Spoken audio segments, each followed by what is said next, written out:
अस्सलाम वालेकुम नाज़रीन, शामी रोनी टीवी के साथ आपका एस्ट्रोलॉजर एम शामी आपकी खिदमत में हाज़िर है। नाज़रीन, जैसा कि मालूम है कि मुख्तलिफ़ ग्रहणों की एक सीरीज़ चल रही है, जिसमें आपने देखा कि 5 जून को ग्रहण आया, फिर 21 जून को आया और अब 5 जुलाई को कमरी ग्रहण आ रहा है। जब भी ग्रहण आते हैं तो कायनात में energy waves, energy patterns disturb हो जाते हैं।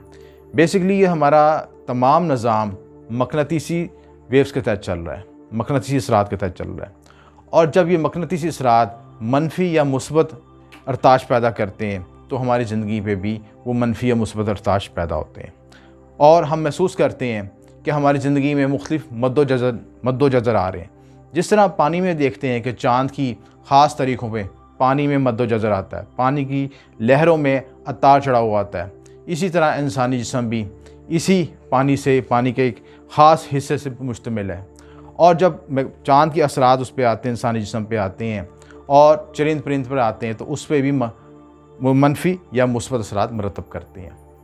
और आप ये देखेंगे कि चाँद के जो असरात आते हैं या ग्रहणों के साथ जो असरात आते हैं वो आप दरख्तों की छाल में भी देखेंगे और दरख्तों की छाल में, उनके गोल दायरों में देखेंगे, उनकी तनों में देखेंगे, तो वो सारी इसकी तफसीलात आपको वाज़ह कर दें कि इस दौर में ग्रहण के असरात आए थे।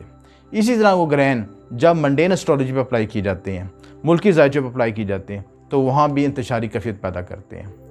कई जगहों पे मुस्बत असरात पैदा करते हैं, कई जगहों पे मनफी असरात पैदा करते हैं। इन असरात को हम तज़िया करेंगे पाकिस्तानी ज़ायचे के हवाले से।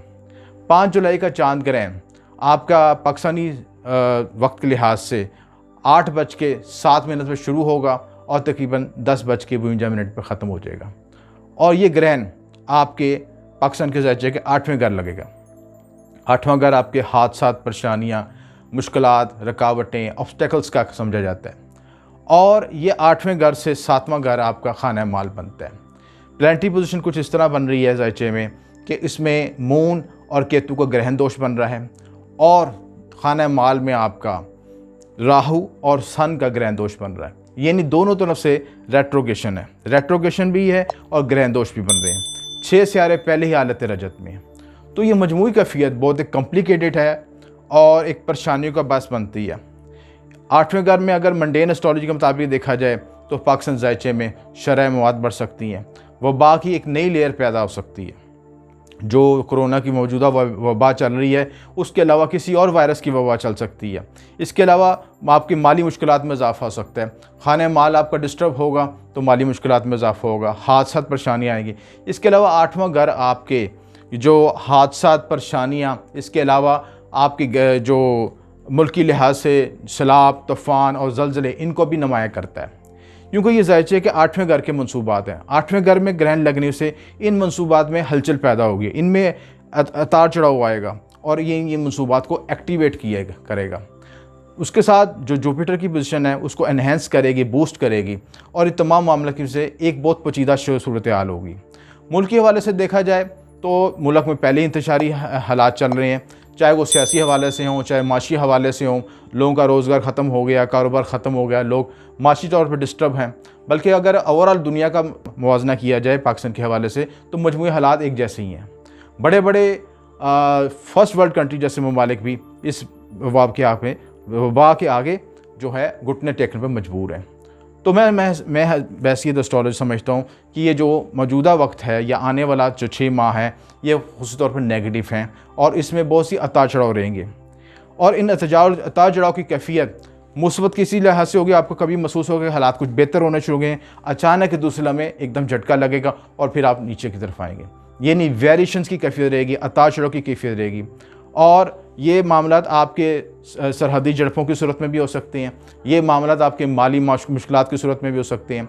अतारत के साथ, अतारत भी रेट्रोगेट है, हालत कंबस्ट में है, तो मुल्की करेंसी को भी नुकसान पहुंच सकता है, उसमें जवाल हो सकता है। इसके अलावा आपके जो है माली मुश्किलात में मज़ीद इजाफा होगा, दरामद और बरामद के नुकसान होंगे। जो लोग फैक्ट्री ओनर्स हैं उनके कारोबार नहीं चलेंगे और उनकी जो दरामद और बरामद जो दूसरे मुल्कों में करना चाहते हैं वसूलियाँ फंस सकती हैं, उनसे हसूल नहीं हो सकता, जिससे उनका कारोबार जाम होकर रह जाएगा। तो मजमूई सूरत हाल ऐसी है कि एक सब निज़ाम जकड़ में आ जाएगा और जकड़न की वजह से उसका सबसे बेहतरीन हल क्या है? इस्तग़फ़ार। कुदरत की निशानियों को समझना चाहिए। ये कुदरत हमारे पे कोरोना की सूरत में एक आजमाइश लेके आई है और उसका वाहिद हल इस्तग़फ़ार है। जब तक हम बहसीत इंसान मुत्तहिद नहीं होंगे और एक दूसरे का ख्याल नहीं करेंगे और एक दूसरे की बहसीत इंसान और इंसानियत का तकाज़ा के तहत पूरे तकाज़े नहीं करेंगे, हमारे मामला दुरुस्त नहीं होंगे। तो अल्लाह ताला की दी निशानियों को समझना चाहिए और मौजूदा वक्त को और इसकी परेशानियों को समझते हुए और अपने हालात को, वाक़िअत को समझते हुए हमें तौबा इस्तग़फ़ार का रास्ता अख्तियार करना चाहिए और बहसीत इंसान मुत्तहिद होकर रहना चाहिए। आपका बहुत शुक्रिया। M A Shami Naqshbandi.